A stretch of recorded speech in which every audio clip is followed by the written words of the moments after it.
안녕하세요. 법무법 인필 김명식 변호사입니다. 오늘은 최근 이슈가 되고 있는 검찰청 폐지 등 관련한 법률안에 대해서 좀 말씀을 드리려고 합니다. 이재명 대통령이 당선이 되고 나서 더불어민주당에서 법률안을 발표했죠. 핵심적인 내용은 지금 현재 검찰청이 가지고 있는 기소의 권한과 수사의 권한을 분리하는 겁니다. 그래서 검찰청이라는 이름을 아예 없애고 기소의 권한을 담당하는 조직을 공소청, 수사의 권한을 담당하는 기관을 중대범죄수사청 이렇게 나누고, 여기서 제일 중요한 거는 기소와 수사의 권한을 분리한다는 거죠. 그리고 지금은 검찰청이 법무부 산하에 있고 우리가 외청이라 그러는데요. 경찰청도 마찬가지로 행정안전부 아래 있긴 하지만 행정안전부의 직접적인 업무 지시는 받지는 않고, 검찰청도 마찬가지로 이제 법무부의 산하에 있긴 하지만 별도의 외청으로 흔히들 이제 준사법기관이라고 하거든요. 그래서 이제 독립적으로 모든 업무를 처리해 왔는데요. 그런데 공소청, 중대범죄수사청으로 분리가 되면 공소청 여전히 이제 법무부 산하에 남게 되고, 중대범죄수사청은 행정안전부 소속으로 가게 되는 거죠. 그 다음에 행정안전부 아래에 경찰청이 있는데 경찰청 아래에 국가수사본부가 있고, 그럼 이제 행정부 아래에 중대범죄수사청과 국가수사본부가 다 있는 거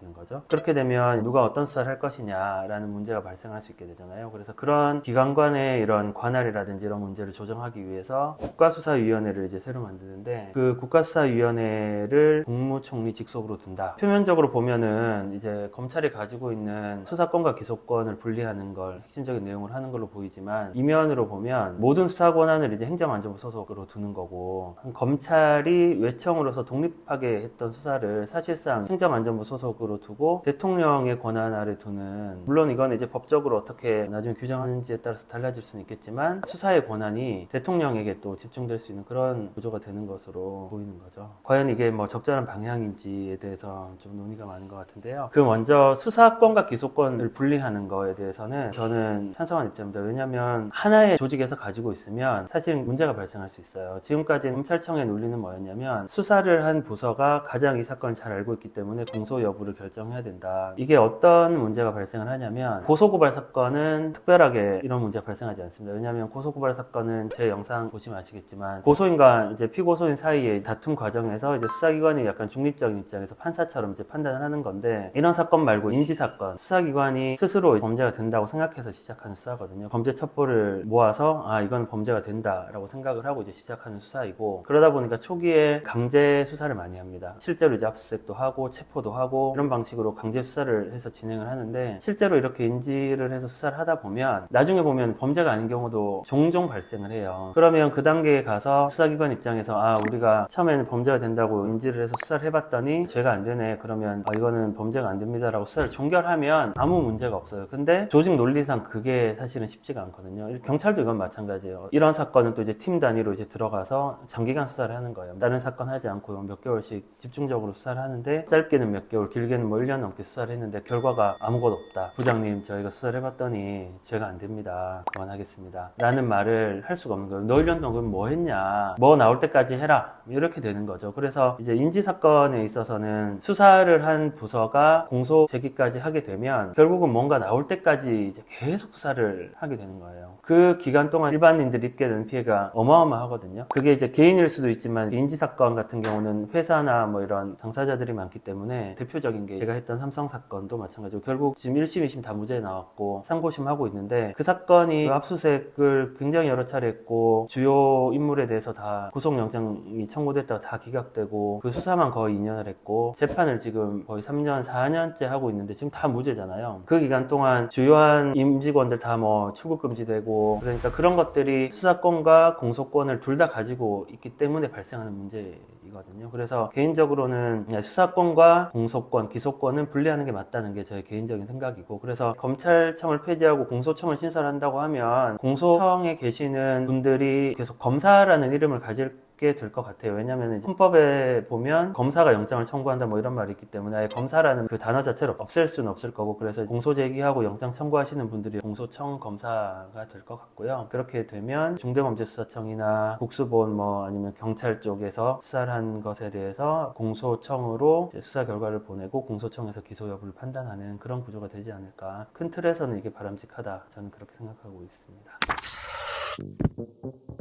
그럼 수사권을 다 행정안전부 산하로 귀속시키는 게 과연 맞느냐, 이거는 또 다른 문제인 것 같거든요. 경찰 수사를 보면 현실적으로 봤을 때 검찰과 경찰 수사에 제가 다 겪어봤을 때 차이점은, 그래도 검찰 수사는 그나마 좀 외부적인 뭐랄까요, 대통령을 비롯한 이제 뭐 행정부죠, 쉽게 얘기하면 행정부의 영향을 그래도 좀 덜 받고 독립적으로 수사를 합니다. 왜냐하면 우리끼리 말인데 검사님은 퇴직하면 변호사 하면 되지 뭐 이런 얘기도 하고, 또 이게 승진이란 개념이 그렇게 평검사님에서 부부장검사, 부장검사 이렇게 뭐 물론 승진의 개념이 있긴 하지만, 경찰은 상대적으로 승진 개념도 훨씬 더 많고 계속 계급도 있고 그렇기 때문에 아무래도 상급자의 뭐 지위를 받을 수밖에 없거든요. 그래서 독립적인 수사를 함에 있어서 좀 약간 검찰보다는 좀 어려움이 많이 있는 게 현실입니다. 물론 비교했을 때 그렇다는 건데, 뭐 요즘에는 많이 달라져서 과장님이든 팀장님이든 수사관한테 이 사건 이렇게 해라 저렇게 해라 말 못하죠. 그래서 이게 결국 이제 행정안전부 소속으로 다 들어가서 중대범죄수사청이 생겨서 그것도 행정안전부 소속으로 들어가고, 국수부는 원래도 행정안전부 소속에 있고, 이 둘 사이를 조정하는 국가수사위원회도 이제 국무총리 소속으로 가서 그것도 결국 이제 행정부 소속이 되고, 그러면 모든 수사 권한이 사실상 이제 행정부 소속이 되기 때문에 대통령이 그 각각의 기관장을 임명할 수 있고, 그 임명된 기관장이 결국은 인사권을 행사할 것이고, 그러면 결국 대통령이 직접적이든 간접적이든 각 수사기관에 영향을 미칠 수 있게 되는 구조가 될 수밖에 없거든요. 그래서 수사기관이 독립적으로 수사권을 행사할 수 있는, 수사를 할 수 있는 그런 제도적인 장치를 마련을 해야 되지 않나, 개인적으로 저는 그렇게 생각을 하고, 지금 현재 수사권 조정도 굉장히 오랜 기간 동안 논의가 되고 되다 말다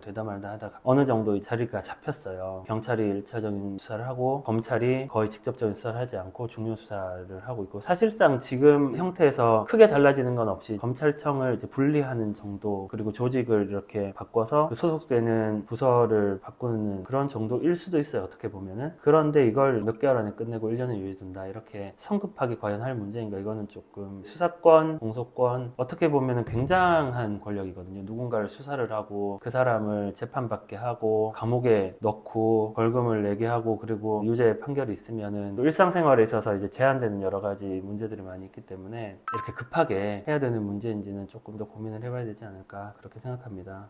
사실 뭐 개인적으로야 뭐 검찰의 권한이 약해지고 뭐 이렇게 되면 뭐 좋을 수도 있겠지만, 결국은 이게 국민의 기본권 보장, 그리고 그걸 통한 국가가 올바른 방향으로 나가는 게 더 중요한 거기 때문에 충분한 논의를 거쳐서 잘 이루어질 수 있기를, 향후에 이런 구체적인 논의가 있으면 또 다시 한번 영상으로 찾아뵙도록 하겠습니다. 감사합니다.